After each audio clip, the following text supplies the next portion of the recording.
मोहन भागवत जी, आपने कहा है ना भय देत काहे को और ना काहे को भय रात। तो मैं आपको बता दूं, ना फालतू का ज्ञान दो किसी को और ना फालतू का ज्ञान खुद के पास रखो।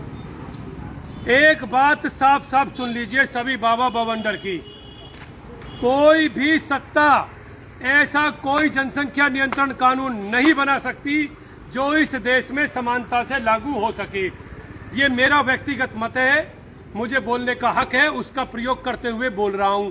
जैसे बाकी लोग अपनी बात रखते हैं, कोई कानून बन ही नहीं सकता। आप पहले आंकड़े को समझिए, ये आंकड़ा मेरे पास है। जब देश आजाद हुआ 1951 की जनगणना 9.8% मुस्लिम थे, आज वो 14.23% हो गए। लगभग 45% की जनसंख्या वृद्धि दर मुस्लिम समाज में नोट की गई है। हिंदुओं में ये आंकड़ा 88% से घटकर 83%, लगभग 5% से ज्यादा जनसंख्या हिंदुओं की कम हो चुकी है। अब ब्रॉड वे पर समझने का तरीका यह है,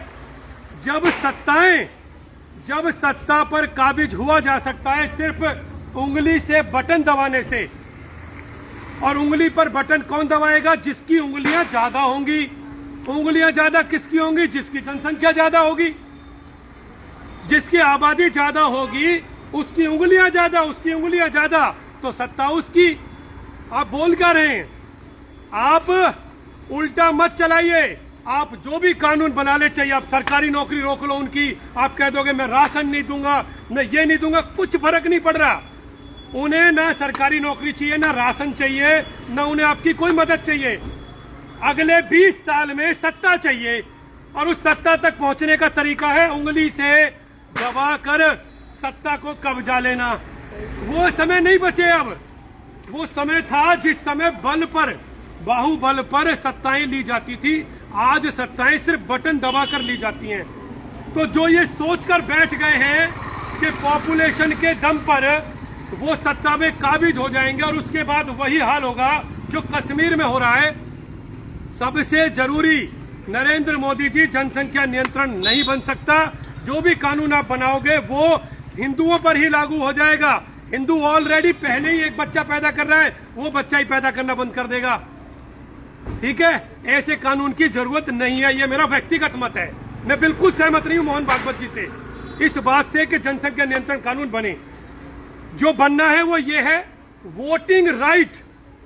एक आदमी कितनी वोट डाल सकता है ये राइट तय हो, हर आदमी की एक वोट। ये परिकल्पना 1947 में ठीक थी, लेकिन आज अगर आप ये सोच रहे हैं कि हर आदमी की वोट समान हो, ये मैं कॉन्स्टिट्यूशन में रिफॉर्म चाहता हूं, बदलाव, संवैधानिक तरीके से संविधान में बदलाव लाया जाए कि हर आदमी की वोट की वैल्यू बराबर नहीं हो सकती।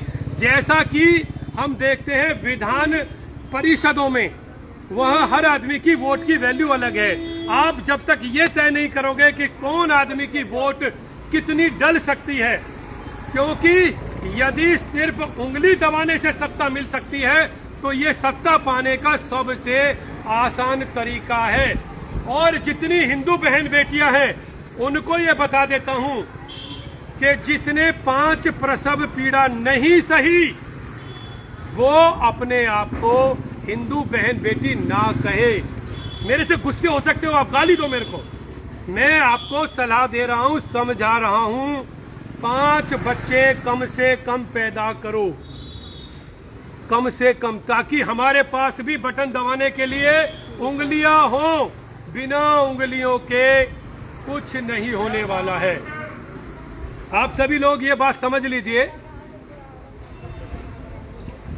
अब तक जो हो रहा है वो आगे सब कुछ बदल जाएगा। जो कानून आप देश चलाते हो संविधान से, और संविधान इज सब्जेक्ट टू चेंज। संविधान को वो लोग बदल सकते हैं जो सत्ता में आकर बैठ गए। अगर वो सत्ता में आ जाते हैं तो संविधान बदल जाएगा। आप क्या कर लोगे? कुछ भी नहीं कर सकते आप उस समय। मेरी चिंता को मेरा विरोध मत समझना। कोई लोग ये भी कह देंगे बाबा बवंडर पर देशद्रोह का मामला लगा दो, बाबा बवंडर संविधान के खिलाफ बोल रहा है। भाई अपनी मांग उठा रहा हूं, देश का नागरिक होने के नाते मेरा हक है अपनी मांग रखना, और अपने समाज को, धर्म प्रचारक होने के नाते अपने समाज को जागृत कर रहा हूं कि कुछ भी करो, जनसंख्या मत रोको, क्योंकि सामने वाले जनसंख्या नहीं रोक रहे हैं। तुम रोकोगे तो तुम चोट खा जाओगे इस लोकतांत्रिक व्यवस्था के अंदर। आगे भी इस मुद्दे पर बोलता रहूंगा। मोहन भागवत जी, मैं आपसे बिल्कुल सहमत नहीं हूं। बहुत छोटा सा कद है मेरा आपके सामने, लगभग ना के बराबर कद है मेरा, लेकिन जो बात बोलूंगा साफ बोलूंगा, बिना डरे बोलूंगा। कोई नीति इस देश में नहीं बन सकती जो जनसंख्या को रोक सके। आप सभी ने बाबा भावंडर को सुना। आप सभी का बहुत बहुत धन्यवाद।